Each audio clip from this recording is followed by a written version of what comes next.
আমার কাছে মনে হয় যে আসলে আমরা ব্যক্তিগত ইস্যুর দিকে না গিয়ে ক্রিকেট আমাদের একটি ঐতিহ্য এবং ক্রিকেটকে কেন্দ্র করে যারাই বিভিন্ন ধরনের নোংরামির করার চেষ্টা করছেন, কিন্তু দিন শেষে কিন্তু আমার ক্রিকেট ক্ষতিগ্রস্ত হচ্ছে। সো আমি আপনাদের মাধ্যমে আমাদের সেই সকল ক্রীড়া সংগঠক, খেলোয়াড়দের সকলকে আহ্বান করব যে আমার খেলাটা যাতে মাঠে চলমান থাকে। যে কোনো ইস্যুতে আমরা হয়তো বা আলোচনার ভিত্তিতে আমরা সমাধান করতে পারবো, কিন্তু আমার কোনো পরিস্থিতিতেই যাতে আমরা খেলা বন্ধ না করি। এবং যদিও আলহামদুলিল্লাহ যে আজকে আবার খেলা শুরু হয়েছে, আমাদের যে গতকালকে যে প্রবলেমটি হয়েছিল সেটি আলোচনার ভিত্তিতে হয়তো বা শর্ট আউট হয়েছে।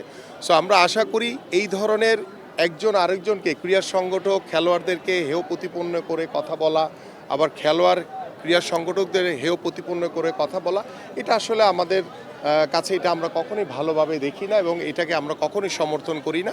আমরা চাই যে ক্রীড়া সংগঠক এবং খেলোয়াড়দের সাথে একটি আত্মিক সম্পর্ক থাকবে, একটি আন্তরিকতা থাকবে, একটি ভ্রাতৃত্ববোধ সম্পর্ক থাকবে এবং আমরা সব কিছুর ঊর্ধ্বে হচ্ছে আমার ক্রিকেট, আমার খেলাধুলা, আমার স্পোর্টস। সো সেই খেলাধুলা যাতে কোনোভাবেই ক্ষতিগ্রস্ত না হয়, আমি খেলোয়াড়দের উদ্দেশ্য বলবো এবং আমাদের ক্রীড়া সংগঠকদের উদ্দেশ্য বলবো যে আমার খেলাটাকে ঠিক রেখে আপনাদের যদি কোনো বিষয়ে যদি কোনো মতবিরোধ থাকে সেটা আপনার আলোচনা সাপেক্ষে সেগুলো সমাধান করবেন। আমাদের ফুটবল ফেডারেশন তারা চেষ্টা করছে তাদের মতো করে সুন্দর করে চালিয়ে নিতে, বাট ক্রিকেটের দিকে যেহেতু ফোকাসটা অনেক বেশি এবং ক্রিকেট বোর্ডের নির্বাচনকে কেন্দ্র করে যে বিতর্ক রয়েছে এবং সেই বিতর্কর কারণেই আমার কাছে মনে হয় যে ক্রিকেট বোর্ড নিজেরাও একটি আস্থাহীনতায় ভুগছে, পাশাপাশি ক্রিকেট সংশ্লিষ্ট যারা রয়েছেন তারাও একটি আস্থাহীনতায় ভুগছে এবং আমাদের যারা ক্রিকেটার রয়েছেন তাদেরও ক্রিকেট বোর্ডের প্রতি যে রেসপেক্ট সেটাও আমার কাছে মনে হয়েছে কিছুটা আস্থাহীনতায় রয়েছে।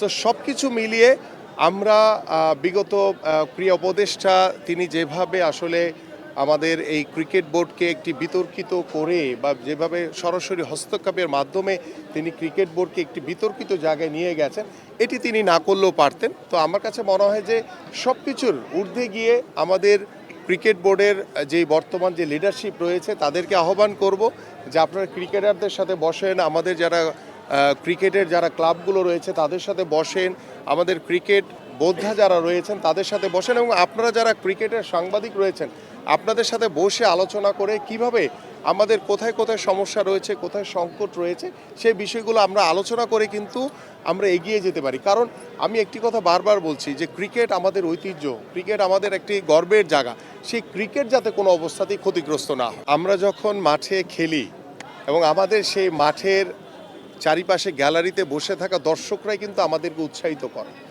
এবং সেই তাদের উৎসাহে কিন্তু আমরা যখন প্লেয়াররা মাঠে খেলি তখন আমরা আরও ভালো পারফরমেন্স করার চেষ্টা করি। সো খেলোয়াড়রা মাঠে ভালো খেলবে, দর্শকরা উৎসাহিত করবে, এটাই খুব স্বাভাবিক একটি নিয়ম। তো সেইখানে আমার কাছে মনে হয় যে ক্রিকেটারদের সাথে দর্শকদের প্রতি যে ভালো লাগা, ভালোবাসা, সেই আন্তরিকতাটা অবশ্যই থাকা উচিত।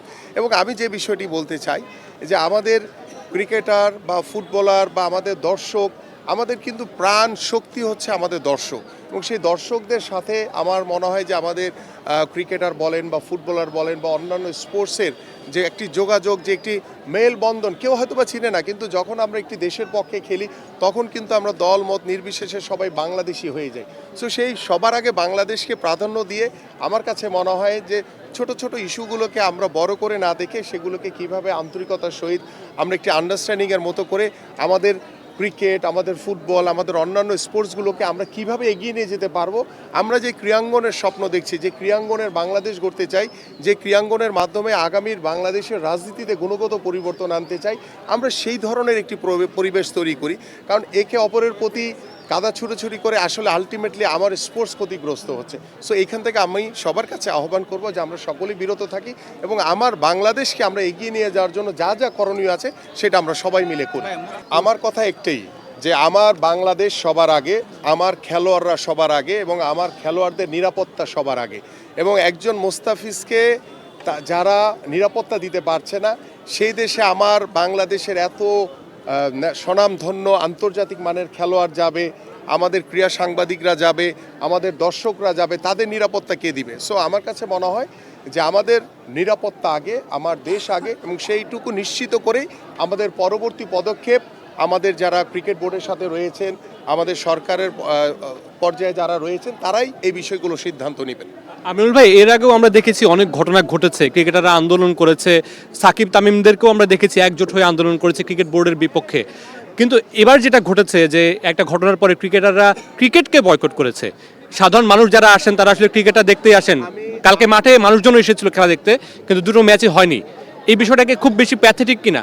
আমার কাছে মনে হয় যে কোনো পরিস্থিতিতেই আমাদের খেলা বন্ধ করা যাবে না। আমরা খেলাটা চলমান রেখে আমাদের অনেক সমস্যা তৈরি হবে।